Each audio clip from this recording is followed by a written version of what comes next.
यानंतर नागपूरमधून एक अत्यंत महत्त्वाची ब्रेकिंग बातमी आहे। नागपूरच्या बुट्टीबोरीमधील उड्डाणपुलाला तडे गेलेले आहेत। छत्रपती शिवाजी महाराज उड्डाणपुलाला काही ठिकाणी तडे गेलेले आहेत। खबरदारी म्हणून पुलावरील वाहतूक आता बंद करण्यात आलेली आहे। अवघ्या काही वर्षांपूर्वी बांधलेल्या उड्डाणपुलाला तडे गेल्यानं नागपूरकरांकडून आता संताप व्यक्त केला जातोय। उड्डाणपुलाच्या दोन मोठ्या पिलरच्या मधील सेगमेंटला खालून आधार देणाऱ्या 8 छोट्या पिलरला हे तडे गेल्याचं पाहायला मिळत आहे।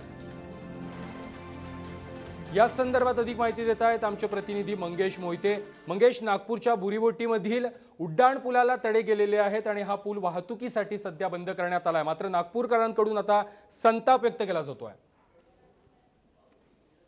नक्कीच नागपूर जिल्ह्यातील बुट्टीबोरी येथील छत्रपती शिवाजी महाराज उड्डाणपुलावर काही तडे गेल्याचे लक्षात आल्यानंतर दक्षता म्हणून त्या उड्डाणपुलाची वाहतूक बंद करण्यात आली। बुट्टीबोरी येथील हे उड्डाणपूल काही वर्षापूर्वी खाजगी कंत्राटदाराच्या माध्यमातून NHAI ने बांधून घेतले होते, मात्र आज सकाळी या उड्डाणपुलाच्या दोन मोठ्या पिल्लरच्या मधील सेगमेंटला खालून आधार देणाऱ्या 8 छोट्या पिल्लरकडे गेल्याचे तडे गेल्याचे लक्षात आले।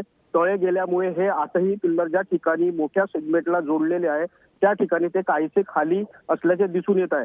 त्यामुळे पोलीस आणि सार्वजनिक बांधकाम विभागाच्या अधिकाऱ्यांनी घटनास्थळी पोहोचून पाहणी करत दक्षता घेऊन उड्डाणपुलाची वाहतूक बंद करण्यात आली आहे। नक्कीच धन्यवाद मंगेश, तुम्ही दिलेल्या माहिती संदर्भात।